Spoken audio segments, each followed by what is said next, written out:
You, Alex, and good evening, everyone. It's really a pleasure to be here with you, celebrating Dr. Michael Fine's book, A Bull and Other Stories. It's a collection of very unique stories of people from different cultures. And today we're going to talk about how important the arts and the humanities are in building a stronger democracy. The discussion that we're going to have is going to involve incredible panelists, which I am going to um, kind of read a little bit about their bios here tonight. But I want to start by thanking the organizations that are going to benefit from the purchase of this limited edition book. And the organizations that are going to make tonight a great evening are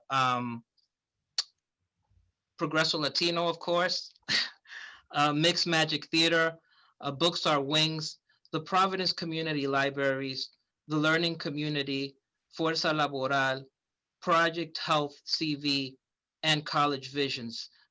Thanks to these organizations for inviting their friends and people in the community to come and be part of this special discussion that we're having today. And if you'd like to purchase a book, again, the proceeds will be going to community organizations. Please hop onto the site of one of these organizations so you could purchase a book, and the proceeds will be going to those organizations. As I said before, The Bull and Other Stories is a collection of stories of people from diverse points of view, from different cultures. And today we'll be talking about how important the arts and the humanities are in building a stronger democracy.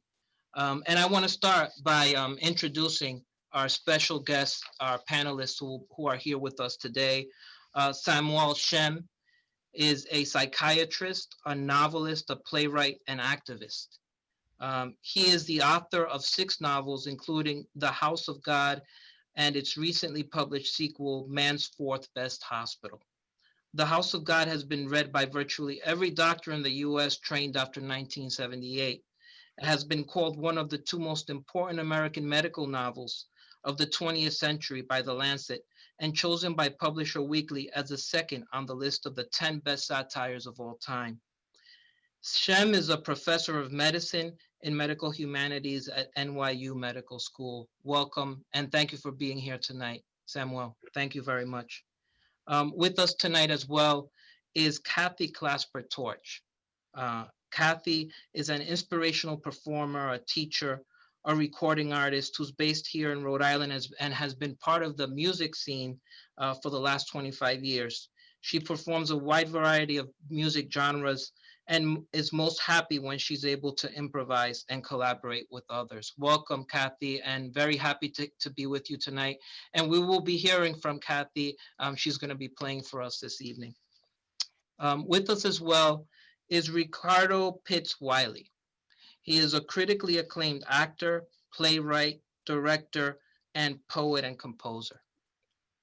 Pitts Wiley is the co-founder and artistic director of Mixed Magic Theater in Pawtucket, Rhode Island, which has been bringing theater, literature, and music to Rhode Island and its communities for 25 years.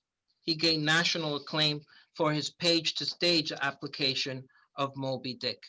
In 2009, Pitts Wiley was the Martin Luther King Jr. Visiting Scholar at MIT, and he won a prestigious Pell Award in 2016. Thank you for being with us tonight, Ricardo. And with us as well is Humberto Crenca, and many of us know him as Bert Crenca. He is a multidisciplinary artist with a long exhibition and performance history. His work appears in permanent collections of the Rhode Island School of Design and the Newport Art Museum, and in numerous private collections in the United States and abroad. Bert's most recent work is an ongoing series of paintings called Divine Providence. He is well known for being co-founder and longtime artistic director of AS220.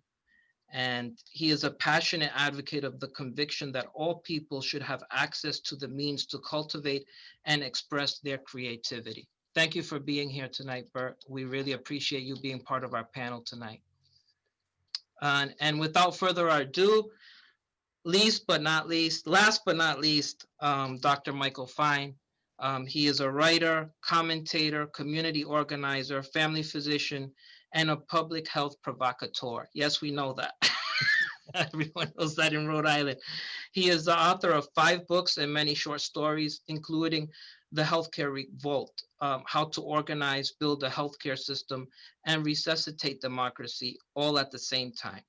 He also wrote Abundance, a romantic thriller set in Rhode Island and in Liberia in the aftermath of the Liberian civil wars of 1980 to 2003.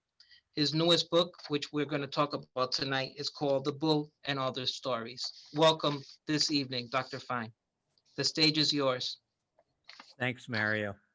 And thanks to Alex, Mario, Shem, Kathy, Ricardo, and Bert, who are my heroes and mentors and friends. Just amazing people. And a zillion others who helped and supported the production, not only of this evening, but also of this book. To Penny Stein and Steve and Dawn Porter for making the book real.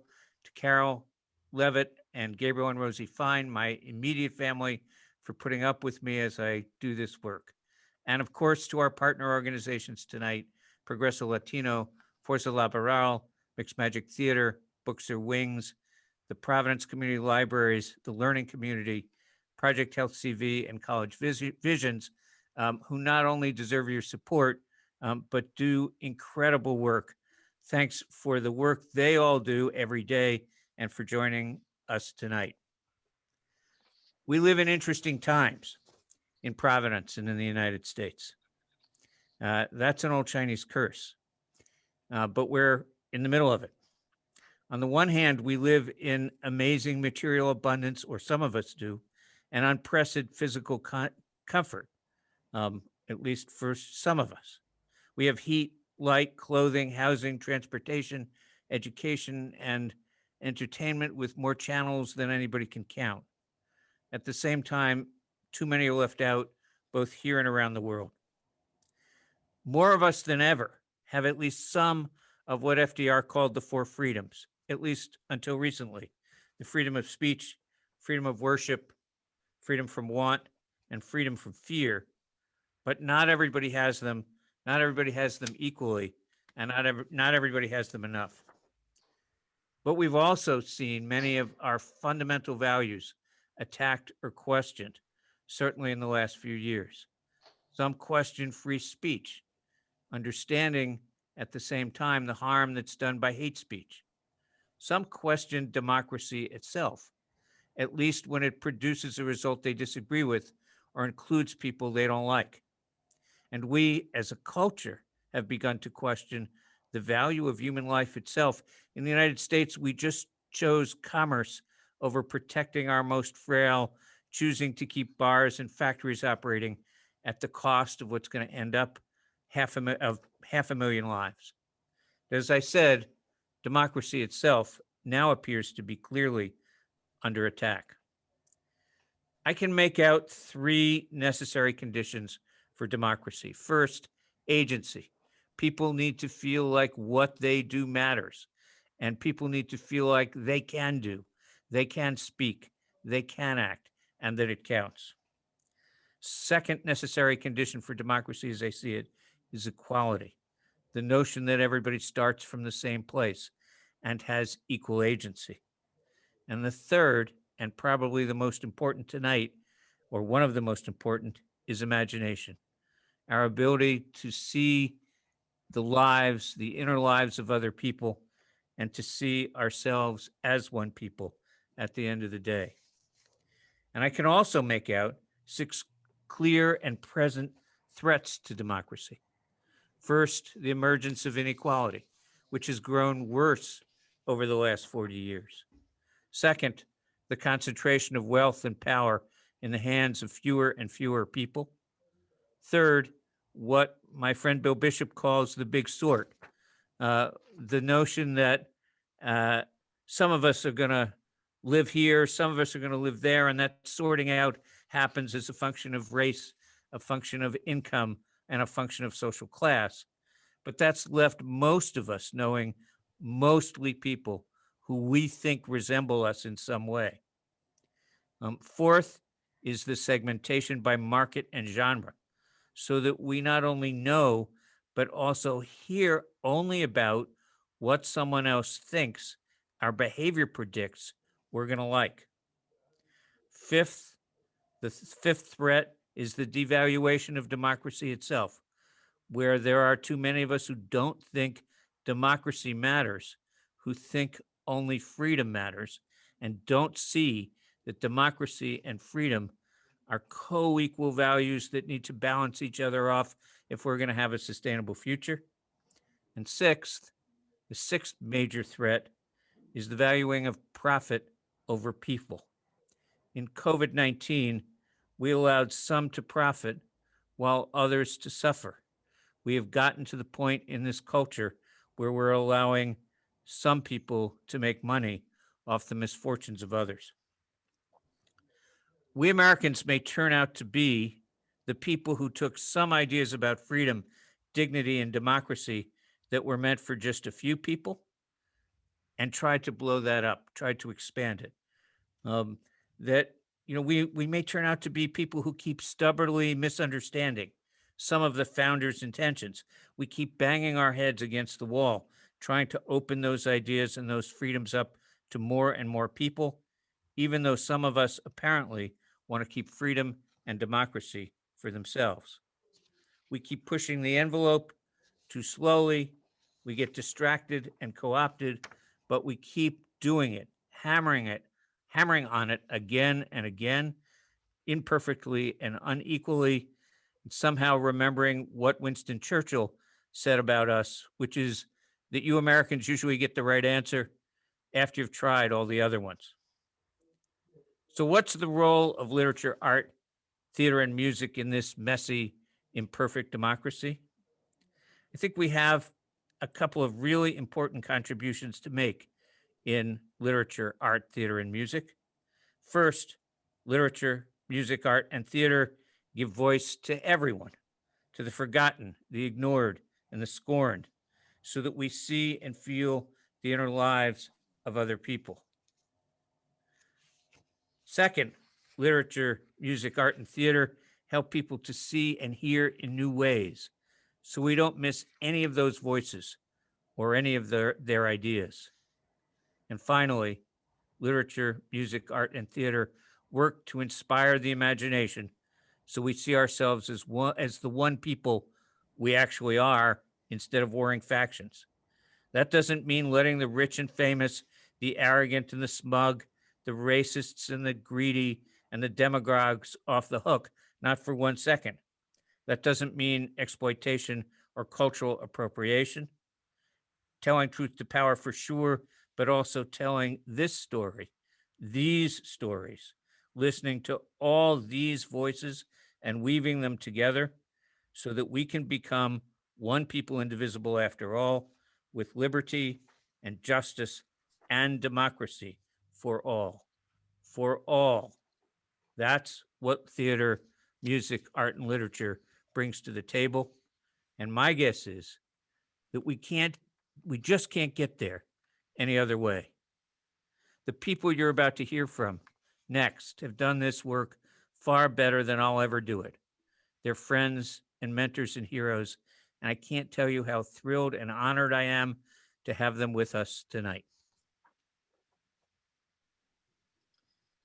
Well, thank you for joining us again this evening. And we will be taking a little moment to listen to Kathy clasp her torch. And what are you playing tonight, Kathy, for us? Um, I'm going to play the Chinese erhu to start with. And this is a 2-string folk fiddle. And I thought it would be appropriate, first of all, because Michael's book is all about celebrating diversity. Um, I happen to be born in Burma, which is now called Myanmar. And I lived many years in Hong Kong during my high school years, and I learned this fiddle there. And there are many Burmese right here, and Chinese in Providence in Rhode Island. We have so much diversity, and I noticed that Michael dedicated his book to Dr. Li Wenliang, who was kind of a medical whistleblower of the virus in Wuhan and passed away from COVID-19. He was silenced by the government. So my Erhu will be his voice and playing in honor of all the people who are whistleblowers, who speak out for truth, who speak truth to power, and all the lives lost in this past year. Thank you.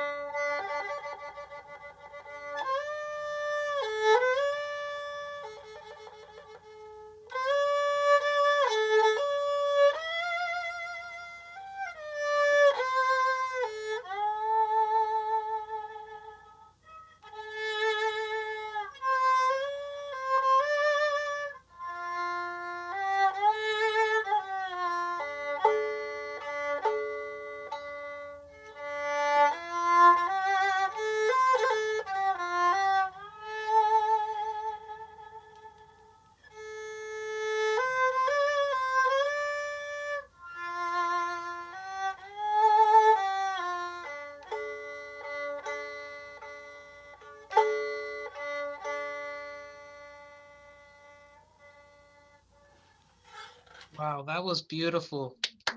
That was incredible. And I'm just gonna finish up with since we just man, we're on a precipice right now. I think it's been hard to sleep for all of us for the past few days. But in the middle of that, we had Martin Luther King's birthday and Martin Luther King Day yesterday, and I'd like to play his favorite hymn, Precious Lord, Take My Hand, and we'll see where it goes from there.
Thank you so much, Kathy. That was beautiful.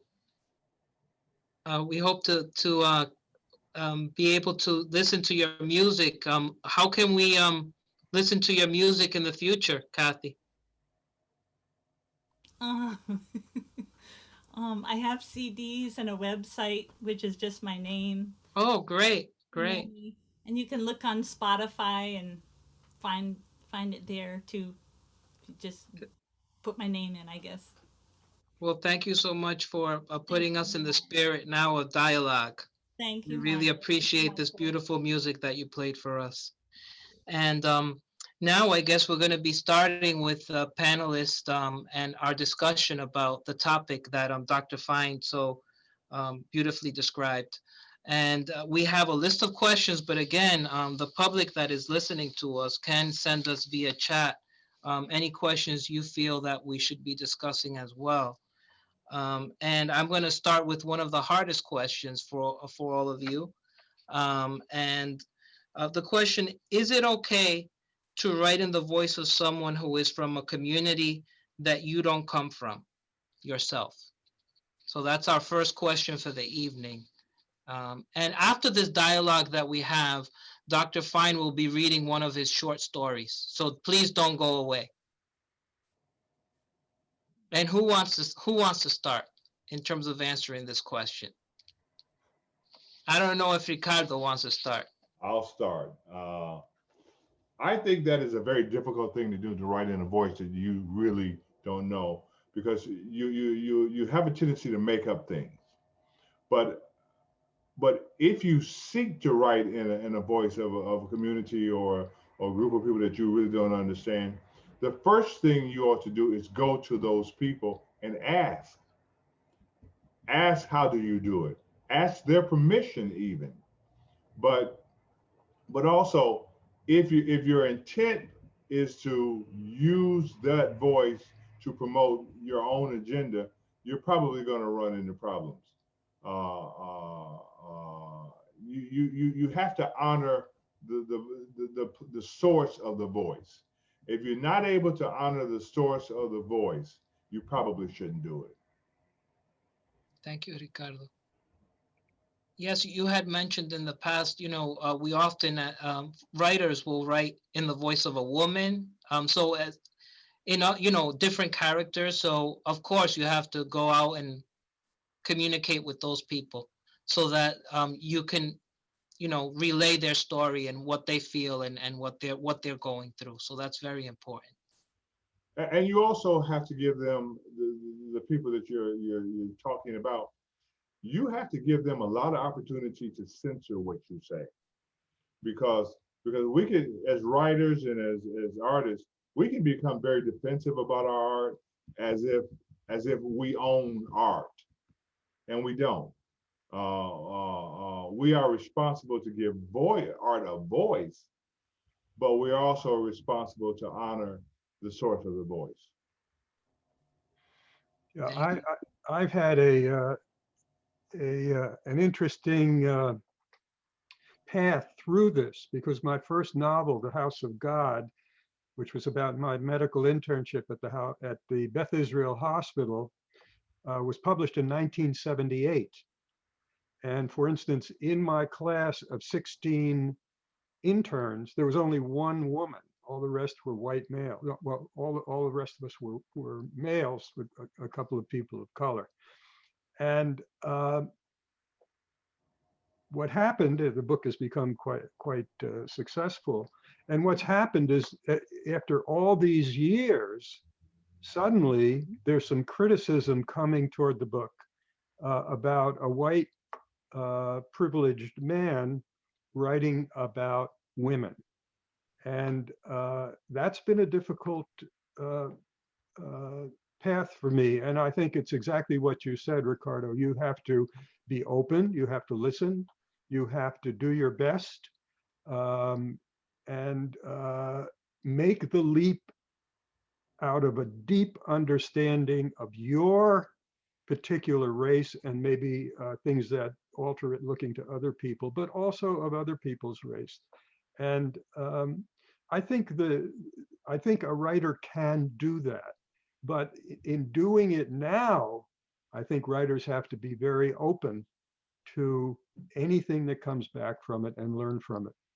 I mean, I think, as Michael said, this is, or hinted at, basically the non-equity in healthcare, especially through this COVID, is a thing that we all have to jump on and really try to do better.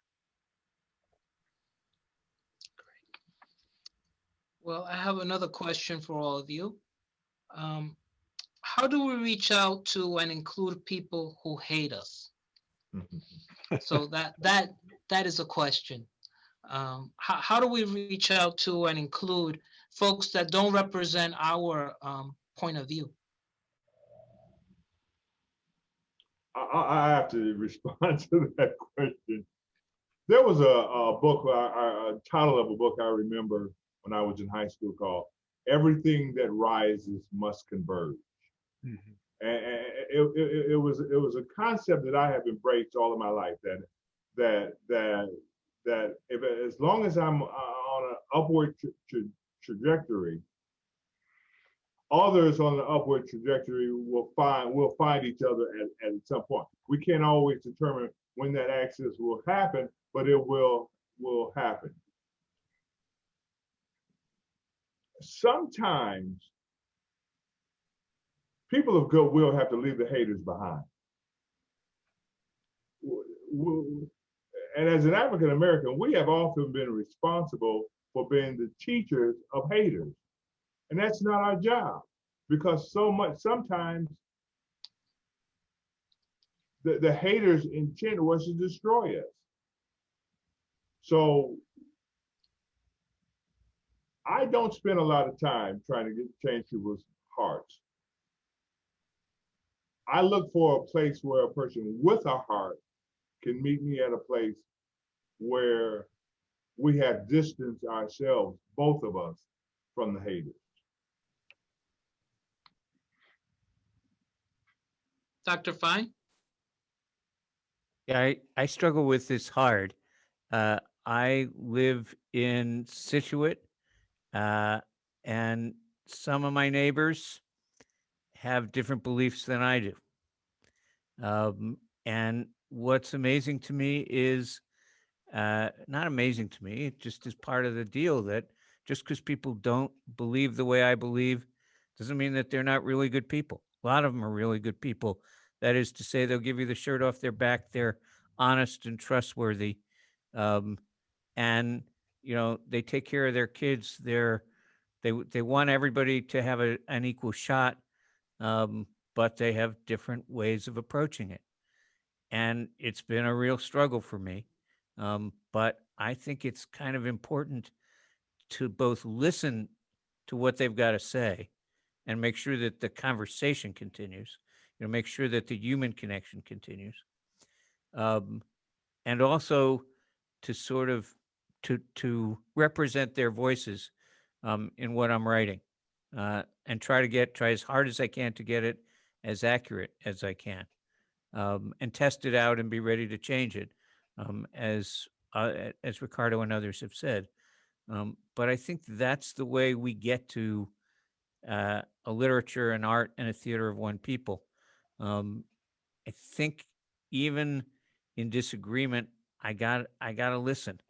And part of the reason I got to listen is, and my kids and my partner know this, I'm more likely to be right than wrong than right almost all the time. And the only way I'm going to fix it is to bring in other ideas, understand them, and try to walk in the shoes, imagine the inner life of people I disagree with. So it's a real struggle, but I think it's the important struggle, in at least in what I'm writing. It's the hardest thing for me to do, and yet at the same time feels like the most important. Yeah, I would echo that.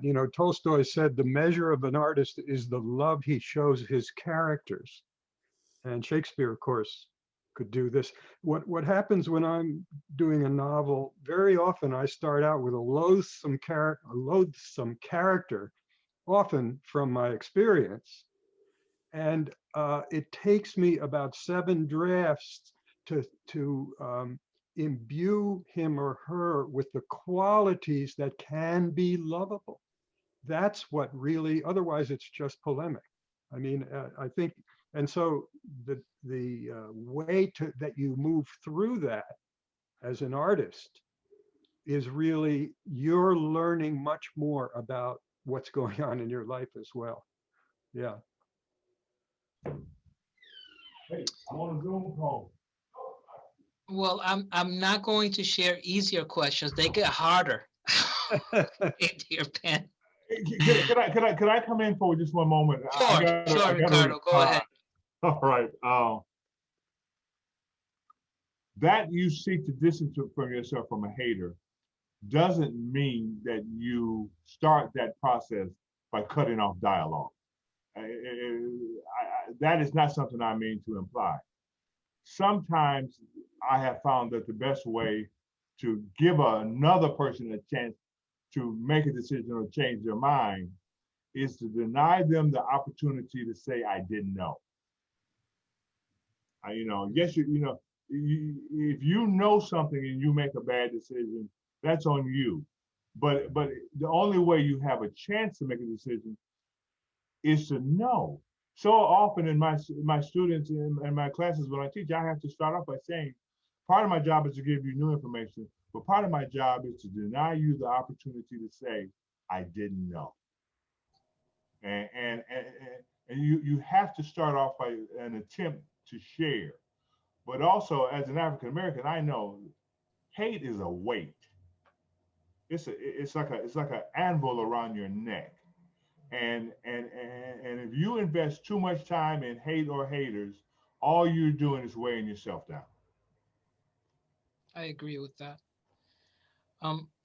As an MC for this evening, I have to say that I forgot that at the beginning we had to do introductions as well. I know we're asking the panelists questions, but we could play with the design, of our evening. I know that we're probably around half time that we've spent asking questions, but in terms of each of the panelists here, can you talk a little bit about yourselves and how art has played a role in changing society and how that's something that you strive for in your art?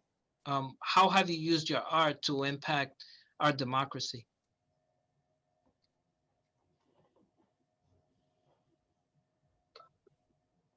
Ricardo, you want to start?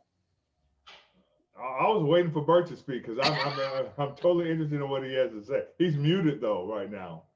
Okay, Bert, we want to hear from you.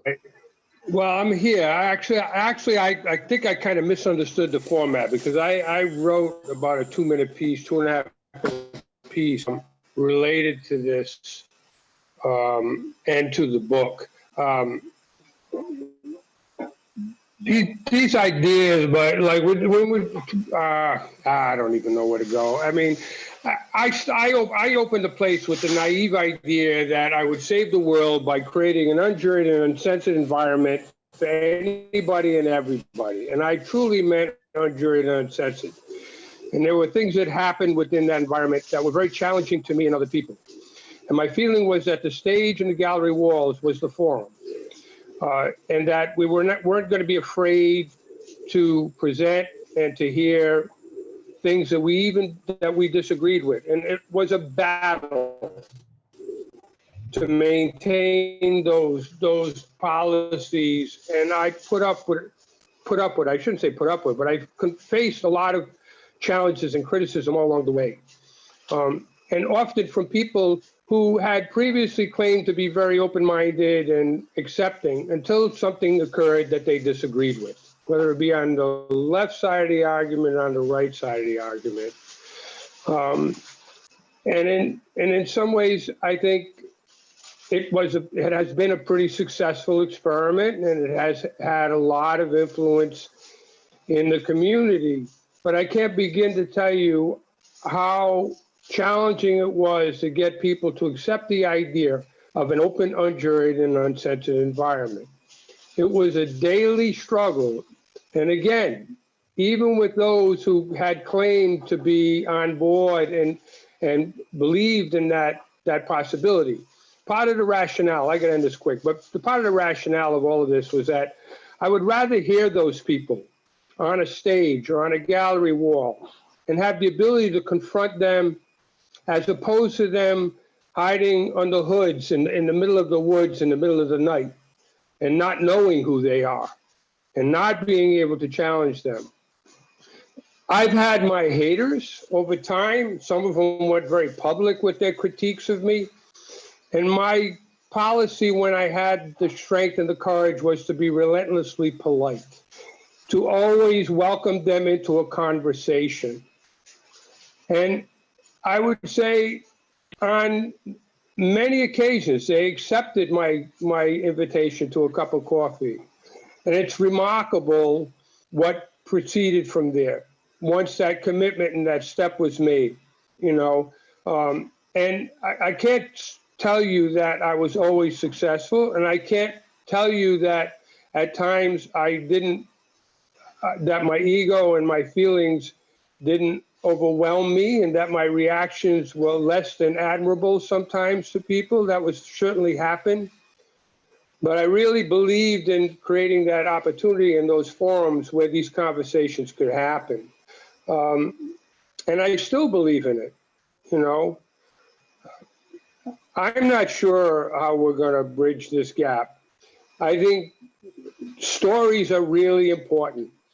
I think that artists have to sort of fuel a new kind of revolution and activate the activists with our words, our movement, our music, and support, try to support ideas that are timeless, that talk about systemic change, that will not tolerate inequities, that will provide opportunity for anybody and everybody to be able to self-realize.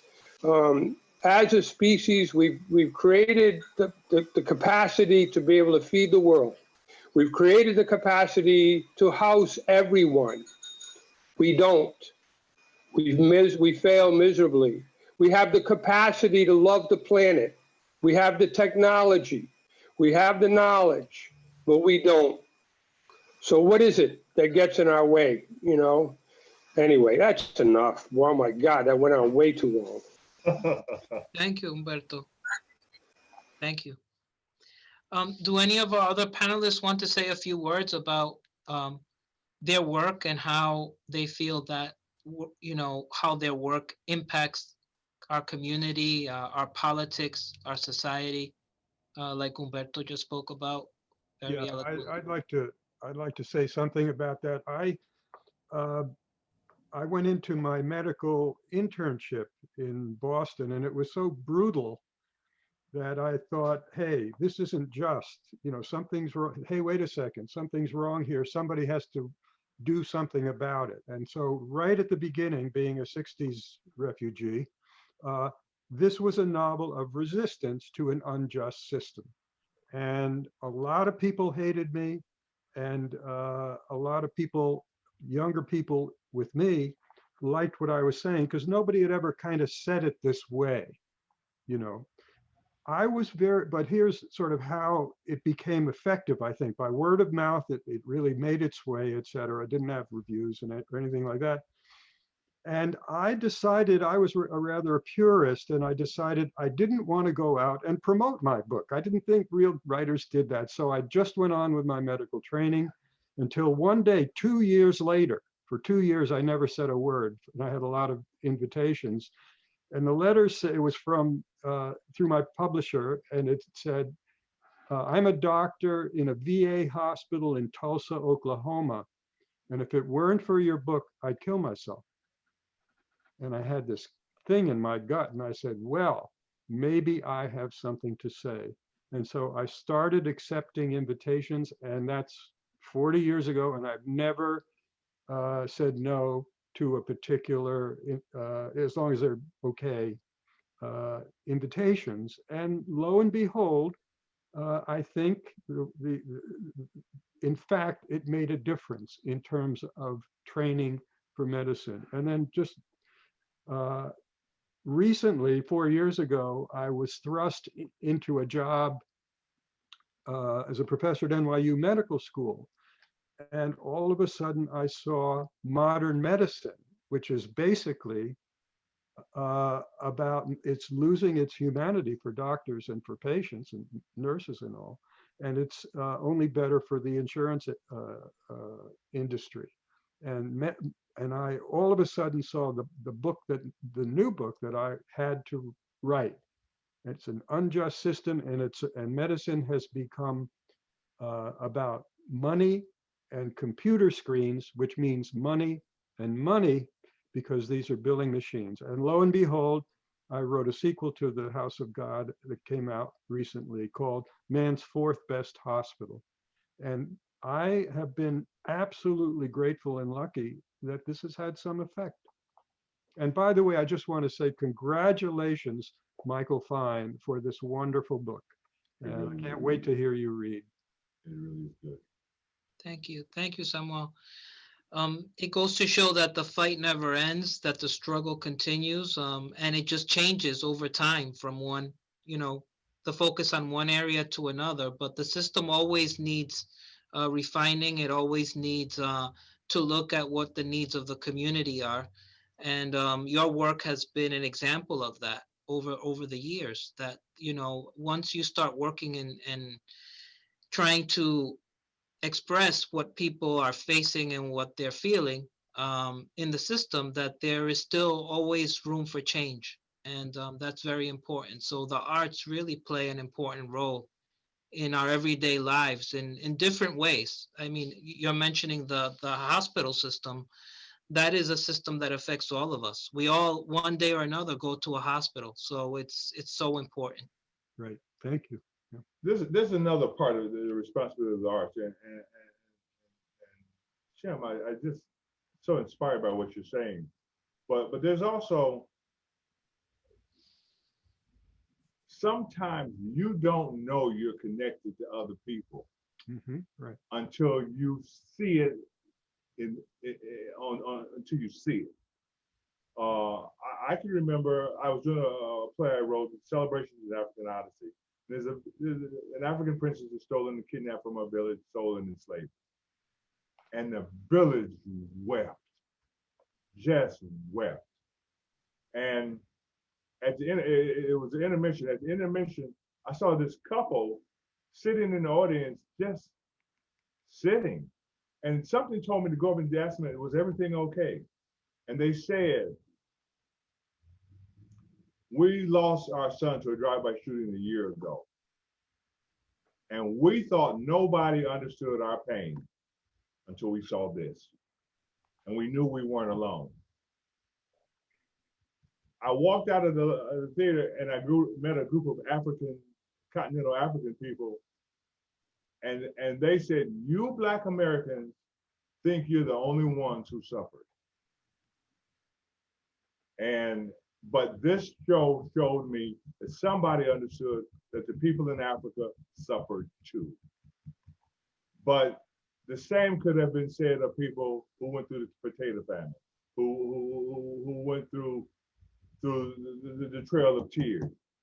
If you don't understand that you are a part of a human experience in which everyone participates in that experience, we don't all have to agree, but there's things that are happening or have happened to us that we all know as a common experience. And sometimes the purpose of the art is to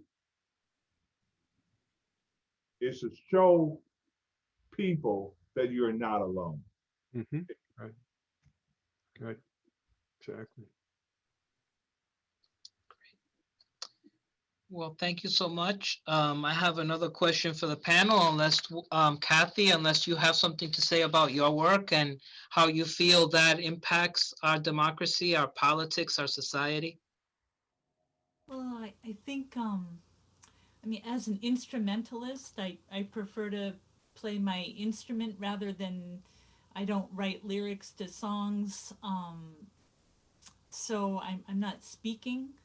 And I think in some ways that is most easy to connect when you don't have words. I think people who speak words and write lyrics and write books or write plays are incredibly brave because, you know, they're speaking things that with music, I think it's easier to be universal in a sound in a non-verbal kind of world, and that's where I kind of like to hang out, I guess. And So I think music is a really healing, powerful force. I think we've all felt that. And it's a way to connect. I think I have hope that music can somehow heal some of these rifts in our American culture. Our music is so powerful. And all cultures embrace all different kind of, music. I think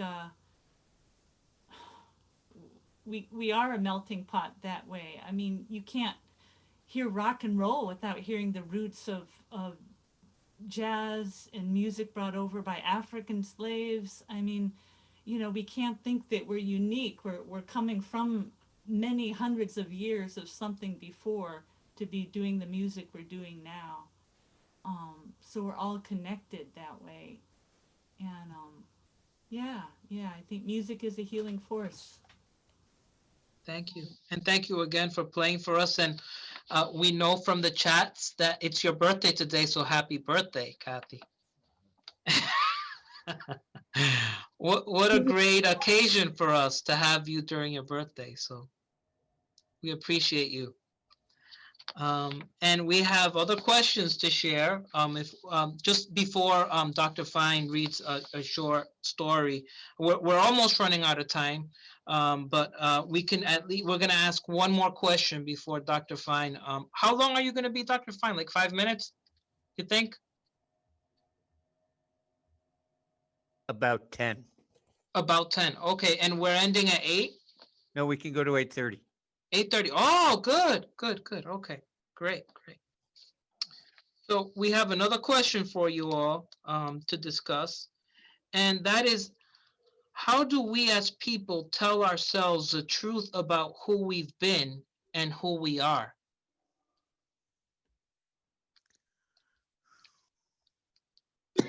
Yeah, I'd like to weigh in a little bit and retry this a bit and talk a little bit about more of the direction I've taken my art in relation to these issues. I'm working on a body of work now called Divine Providence, which are small paintings of pedestrian views of Providence.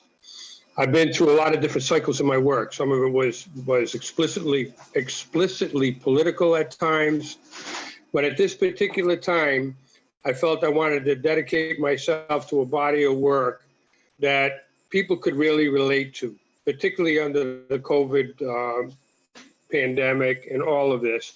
The response has been remarkable. These are backyards, alleys, not the iconic buildings or images that a lot of people would identify with Providence. And the response has been phenomenal. The lesson for me is to continue to try to be as true as I can to who I am and what I know, and speak from that place. And I think that's the place that people can most easily identify with you and make those connections. And and people brought stories to every image. They sent me photographs of the ice cream truck out in front of the house that I painted when they were kids, and all of these different kinds, similar to Mark Levitt's 3-Decker project. But I think the idea of storytelling, and Mike's book is a book of short stories. It always takes a story. That's what engages the imaginations of the many and of people in general. That's what calls people to action, stories and artists. I mean, that's what we do. Thank you. Mario, can I jump in on this one? Sure. I think most people know I spent some time in government. And one of the things you learn in government is how to bend the truth. It's how to say things that don't really answer people's questions, but let them think that you've answered their question. There's, unfortunately, I hate to use the word, but there's an art to it. And you learn it over time, and then it starts to seep into your soul. And I think the thing that I really began to feel more and more as time went by is that I needed to find a way to tell the truth, to tell it the way I was seeing it. Sometimes it's like Bert said, It's just talking about the back alley, talking about, what the bus looks like, what the sun looks like when it comes up in the morning, you know, but making sure that what I was telling was the truth as I saw it, not the truth that somebody wanted to hear to get me someplace. And I think that's the real challenge right at this moment, is to cut through the, what you're supposed to say, and begin to call it the way you see it, and say what's the real truth so that we can start from a place of talking to each other about what we're really seeing and feeling and build back from there. If I may piggyback on that a little bit, there's I've spent my life as a theater artist trying to do what I call ride in the continuum. I believe in the continuum, you can see the past, the present, and the future at the same time. And you are challenged every day to try to explain or understand, how did I get here from there? That you can't deal with a present or future truth unless you connect it to some things from the past. You don't have to live in the past. In fact, that's a dangerous thing, I think. But you do have to be able to connect the dots in some way that says, we are here in this moment right now because the sequence of events happened, and this is the sequence of events. And sometimes part of what we're dealing with in America right now is technology is one thing, has revealed so many hidden truths about our existence that are not coming out for everyone to see. Well, you can't change what happened, but you can understand what's happening now better and prepare for the future if you understand how did you get from there to here. And as a theater artist, I will spend all of my life trying to understand and express that viewpoint. How do we get there? How do we get here from there?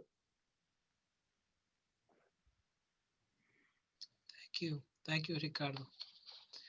And these are some, we've been getting some messages through the chat room. So I want to read a couple of them for you so that everyone could hear them.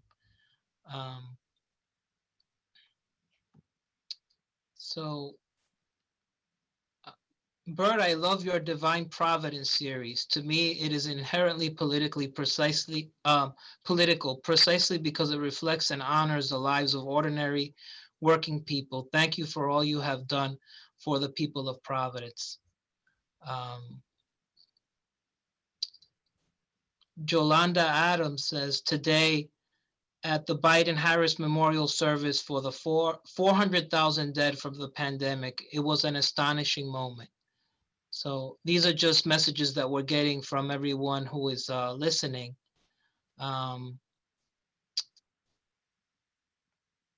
Let's see if we see another one here. And this is from Connie. Shakespeare wrote in the voice of a Jewish lawyer who said, if you cut us, do we not bleed? When he wrote in Othello's voice, he captured the pain and anger of jealousy. One of the things that made him and Michael Fine a great author is that he pointed out what is universal in the human experience. We forget how much we share with people who have been marginalized in our society, and we need to remember that.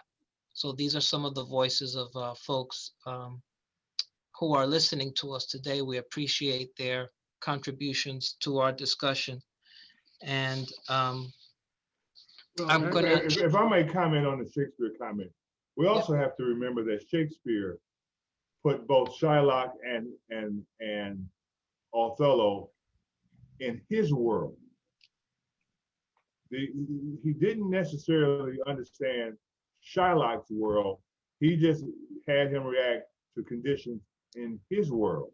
The same thing with Othello. Othello reacted to conditions in his world where if anything, what Shylock and Othello make me do is want to go back and say, what world does Shylock come from that he would believe and feel certain things a certain way? You can acknowledge the human condition, but that doesn't necessarily acknowledge the root of a thought or a feeling.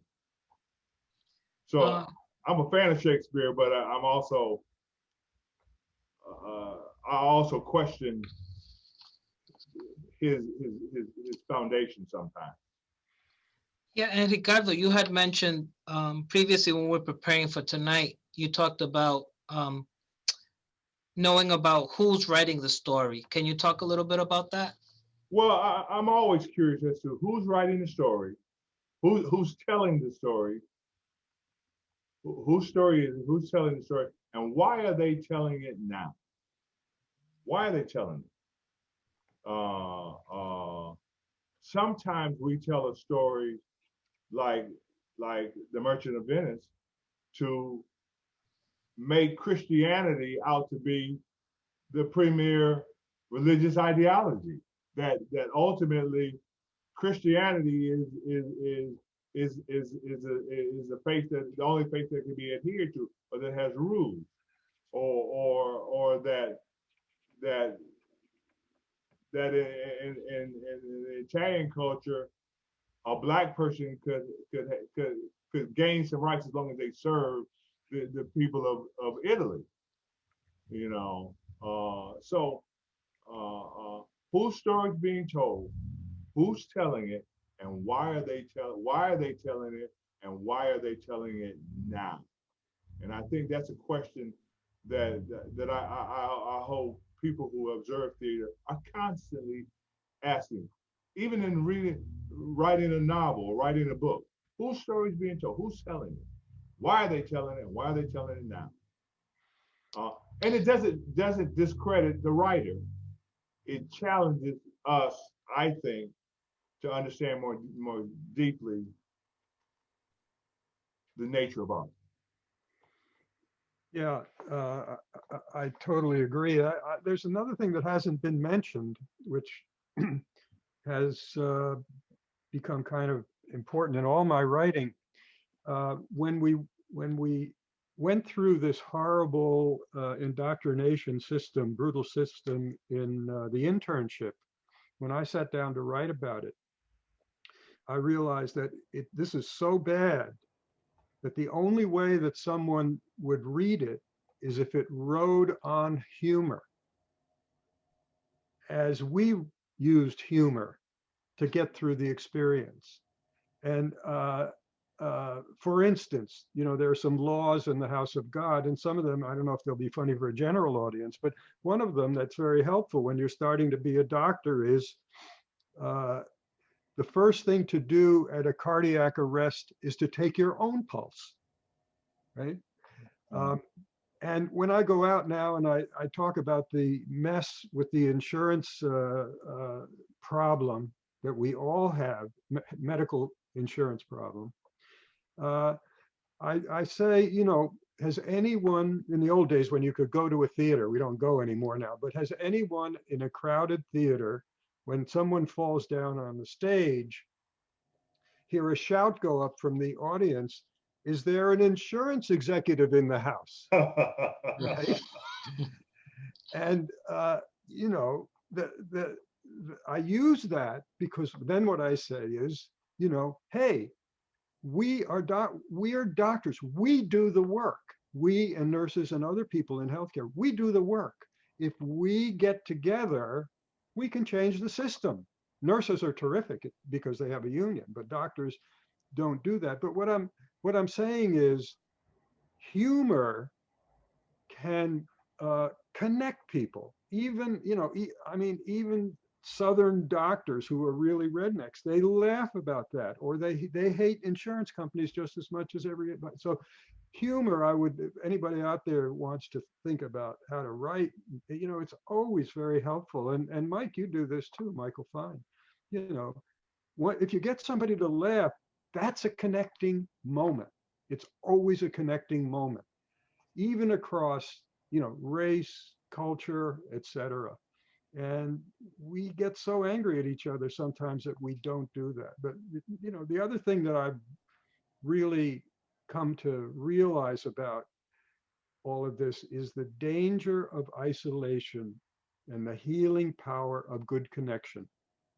That's how we're going to get out of this. And then you have to look at, okay, what is a good connection? Well, it's a mutual connection. And how do we get there? I guess I'm saying humor is a very, and we use it in our lives.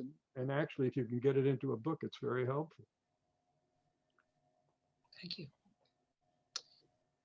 Well, I have one more question before I want to read a quote from one of our from one of our folks here joining us, Luisa Murillo. She says, much like this conversation, art is frequently provocative and sometimes even offensive. And that is as it should be, because it prompts us to feel, think, and learn. But that also means that to support art and artists, we have to tolerate differences, which has become quite a challenge in these polarized times. Kudos to AS220 for maintaining its commitment to unjuried art and providing a forum for all forms of expression and perspectives. Hear, hear. And so I have an additional question for you. How do we make the culture human again? How do we make the culture human again?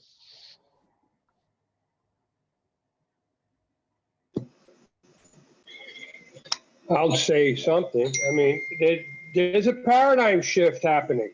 The way we're delivering goods, the way we're delivering knowledge, the way we're interacting is changing, and it's not going to go back. We got pushed over a ledge, but all this was coming, all of this. And the Industrial Revolution was a paradigm shift. Everything became different. I think about music. When I was a kid, we'd get on the bus, go downtown, and finger through a bunch of records in a record store. And then it became tapes, and then it became digital. And now there's no record stores, okay? But we're still getting the content. When we talk about how we stay connected, it is the stories. Dr. Fine's book is wonderful, and it's great storytelling, and it's well-researched. It has all the elements that I think are necessary to encourage empathy and understanding and those kinds of things. I hate repeating myself, but I don't know any other way to say it. But we have to tell it. I would just say one other thing. I happen to tune in to, I don't know if any of the others did, to what Biden did coming to the reflecting pool at the Capitol. Did anybody see that on TV? I didn't. You'll see it tonight. It's absolutely amazing. The first thing he did when he went from the airport and went to the pool between where Lincoln and is at one end and the other stuff is at the other end, and they have 400 lights going up to the sky for the 400,000 people who died of COVID. And it is beautiful and remarkable. And he gave this short, wonderful speech about the COVID. It was all about about how everyone knows someone who's dead, basically. And then there was a Amazing Grace song, and it was very short, but I had tears in my eyes, and I think he had tears in his eyes. And it's just, I think, how does society get together? Well, if everybody joins in suffering, connections can be made. It's a remarkable moment here, the absolutely remarkable moment. I haven't seen anything like this for probably since Martin Luther King at the Lincoln. But you'll see. So there's hope here, I think, because he is a man who suffered and he knows how to connect through feeling. It's quite remarkable. So I'm kind of hopeful. That's great. We need hope. There's a Yeah. odd The analogy. conversations on the street, with people every day. It's a troubling time. So we need to have hope. Like you said, stories are important. And also being funny is important. Just like Samuel said, that's a way to make a connection with people across the line. If I might jump in, I think Bert is 100% correct. We are not going back to albums and CDs and tapes, but I think part of the responsibility of artists, and we are maybe the only group of people on the planet who can do this. We have to try to reinvent the human experience. We've got to. We can't. I mean, we're working with technology and Zoom and videoing and streaming and everything as we try to survive COVID. But one of the things that we talk about every day when we get together as a group, is to say, we must never forget the living experience of the arts. We've got to keep trying to find a way to get back to that, and in some ways we have to reinvent ourselves, because technology will replace us if we let it. Only if we let it. But if we stay locked into, well, this is the way I grew up and this is the way I understand it, we're going to be like the dinosaur. We're going to disappear unless we find ways to reinvent ourselves and make the human contact, human experience an exceptional thing that is desirable. And I can tell you this, pro football does it better than the arts right now. Much better, because they use all the elements of great art and great theater. They have a stage, they have lights, they have costumes, they have audience, they have prompters, they have directors, they have players, they have all those things. But the one thing that they're able to do is, you see Tom Brady throw a 50-yard spiral in the air and a wide receiver catch it at the end of the end zone. Whatever you paid for your ticket, you can say, that happened that way at that time because I was there. Mm-hmm. It couldn't have happened if I hadn't been there. And I listen to Kathy play sometimes and I say, I'm so happy I was there. Mm-hmm. Because you didn't just hear her play, you felt her play. You saw her face, you saw her feet. You saw the energy and emotion that she put into the music that she was playing. And the theater and the arts have got to find a way to not let technology make us obsolete. Well, thank you, Ricardo. And I think we're getting to the point, very close to the point, where Dr. Fine is going to read one of his short stories. And Dr. Fine, can you talk a little bit about the story and the setting and why you came up with this story? I was pleased this weekend to read through the book, The Bull. It was astounding, and some of the stories I've already read because you shared them through the internet. But we're really lucky to have your stories and get to glimpse into how you see humanity. And sometimes I see you, as a matter of fact, in the book. I don't know if maybe I'm off, but I somehow I get a glimpse of you in the book. And I think about some of these stories that do not end like the, I don't know, like the usual story where you have a protagonist who wins the day. So it's really speaks to our humanity and who we are and our lives. And it speaks to the fact that we still have, we're living in the present in this moment, and we can make a difference in our community, with our family, with our friends. So it's a reflection, kind of like a mirror. Look, even though we're looking at people who have different lives, living a different story, I could still see myself in the book and in the characters. So Dr. Fine, the stage is yours. Thanks, Mario. And thanks again for your moderation and your wisdom and for pulling this together and making it work. Thank you. Isaiah on Route 6, which is a story I'm going to read, was written this fall when things felt like they were most intense, though they got more intense.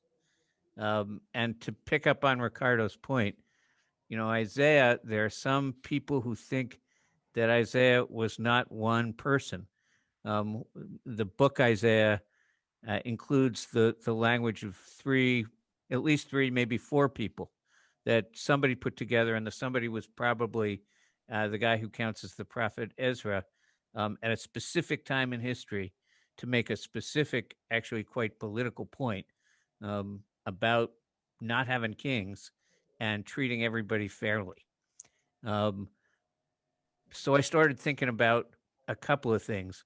First, who would Isaiah be in 2020, 21? I mean, who would carry that voice? And I started thinking about how we don't always, what we see and what we think about what we see may not be the truth, the whole truth, and nothing but the truth. So help me God. And out of that came this fairly short story, which is not in the book. It's going to be in the next book. But the good news about it is it's pretty short. So I thought we could get it read tonight without putting everybody to sleep. So I'm going to jump in. Isaiah on Route 6. At least she was wearing a mask. That was the only normal thing about the woman. She appeared out of nowhere in front of the old motel near Cindy's Diner across the street from the IGA Plaza where the Chinese restaurant is, where Walgreens is, which used to be Rite Aid, which used to be Brooks Drugs, which used to be Greg's Pharmacy, across the street from the gas station where they fill up propane tanks, down the street from the hardware store. She was almost 6 feet tall and walking on the side of the road toward Johnston and Providence. She had this great, strong stride, nothing shy or contained about this woman. She walked with purpose. She wasn't mumbling to herself, spitting or shouting or looking from side to side at unseen voices or at people she could see and hear, but who weren't there. Dreadlocks, to be sure, but neat dreadlocks. Her face was smudged with something dark and gray, almost like war paint, which looked like it had been put there by design. She did not look like a woman who had been sleeping in the woods. Let me tell you, she was pretty well put together. But the way she was dressed, man, that didn't make any sense at all. Some kind of burlap bag. Shapeless, like she was wearing a burlap bag. But who has even seen burlap in like 30 years? There's no law against walking on the side of the road. In the time of COVID, you don't want to go near anybody. She wasn't obviously crazy, just weird. Who walks in America anymore? People hike, sure, with hiking boots and day packs or those fancy water sacks on their back, which have tubes sticking out and with high-tech walking sticks, one in each hand, that makes it look like they're rowing, not walking. Or people bike on the back roads on $10,000 bicycles made from space-age materials wearing spandex biking shorts. But no one ever walks now. People drive when they have someplace to go. That's just the way it is. Nobody called it in. Probably nobody else noticed or even saw her. You don't even see what you've never seen before most of the time, even if it's right in front of you. Like that old story of the Fugans and Magellan ships. They say that the Fugans, the native people who live on the southernmost tip of South America, couldn't see Magellan ships when he sailed around Cape Horn, even though those ships were anchored right offshore. The Fugans didn't know how ships were made or what they did. Those ships were so far from the Fugans' experience that the ships had no meaning to the Fugans. So the Fugans didn't recognize the ships at all. We see only what we already know. So no one else probably even saw her. Live and let live, I said to myself, but let me check once in a while. Black lives do matter. There was probably some of that in my brain. Law-abiding citizen, no need for any confrontation or trouble. The state cop drove back and forth as I walked down Route 6. I stayed off the road, so there wasn't any reason to arrest me. Getting arrested would have been terrible, but it was beside the point. Sitting in some jail cell in Scituate or Johnston or ending up at intake at the ACI wasn't going to do anybody any good. The modern version of getting swallowed by a whale. Out of sight, out of mind. I wanted to be present so people could see me, be freaked out, feel confused, and start thinking. It's not just about racism. There's way too much of that in the good old US of A, and it's crushing to the soul. But even racism is a symptom. Greed is the cause. Greed, arrogance, materialism, jealousy, lust, it's all in the mix. Narcissism, only I matter. Only what I want counts. Only what I see and feel exists. We talk ourselves into little boxes from which we never emerge. They might see a black woman with dreadlocks walking on Route 6, but they don't see the sackcloth and the ashes or think about repentance. And they never look at themselves, never think that our wants and our choices are actually the cause of this pandemic and the rest of this empty mess, the stupid lives we've chosen for ourselves and for one another. Their cars whiz past on Route 6, but they don't see me at all. All they see are other cars while their radios play Spotify, NPR, or WPRO. Maybe they see a crazed homeless black woman because everyone walking must be homeless, right? Maybe they roll up their windows so they don't get panhandled when they stop at the light near the liquor store, or the one in front of the gas station across the street from Bishop's Hill Tavern, or the one at the pool store in Cumberland Farms, just past where the old subway and the old fire station used to be. Let the oppressed go free. Feed the hungry. Bring the homeless into thine own house. Cover the naked. Thou shalt not hide thyself from thy fellow human. Care for the widow and the orphan. Let justice well up as the waters and righteousness as a mighty stream, etc., and so forth. You know the drill. We got plagues again now, COVID and whatnot. Black people getting shot in the back by police, riots in the cities, climate change with its floods and fires, swarms of locusts in Africa, the whole 9 yards. You think anybody in America would ever roll down the windows of their cars, turn off their car stereos, and ask me what I'm doing, decked out in sackcloth and ashes in 2021, walking down Route 6? Or think for 1 second about what's going on in this crazy world we built where people can't be in the same room together anymore? I crossed over into Johnston, walked down that strip across from Cumberland Farms where the pool store is, walked past the tire place, the auto parts store, Tractor Supply, Dunkin' Donuts, and the dollar store. It was late in the morning by then. The trees around the reservoir were red and gold. The air was filled with falling leaves and smelled of overripe grapes, maple leaves, diesel exhaust, and wood smoke.